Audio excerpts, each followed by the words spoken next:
They buried my railroad spur under 60 tons of concrete.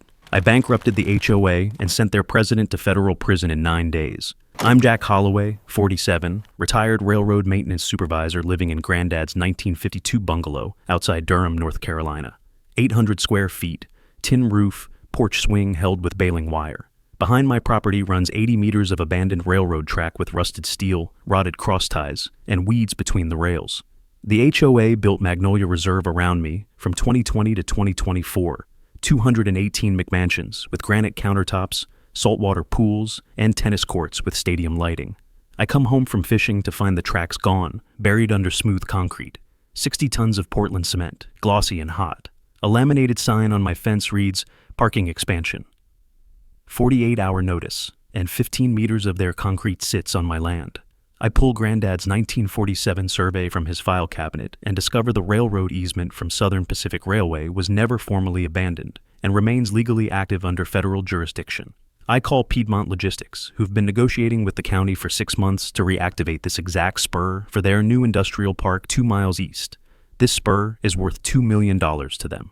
Day 1, I call Piedmont's CEO and send photos of concrete covering the active rail easement, and he contacts federal prosecutors while filing an injunction that freezes the HOA's entire permit package. No construction, no occupancy certificates, no new home sales. Day 3, the HOA's developer calls angry and threatens to sue, but I laugh and hang up. Day 5, cracks appear in their concrete as summer heat causes buckling, wasting $43,000 while federal investigators arrive and start interviewing the HOA board. Day 7, federal prosecutors file criminal charges against HOA President Karen Whitmore and developer Brad Hutchins for destruction of interstate commerce infrastructure under 18 U.S.C. 1361, each facing 10 years federal prison plus $250,000 fines. And Piedmont's lawyers calculate $2 million in damages ready to sue the HOA for $850,000. Day 8, the HOA's lawyer calls desperate while Karen and Brad are arrested, so I tell him my price.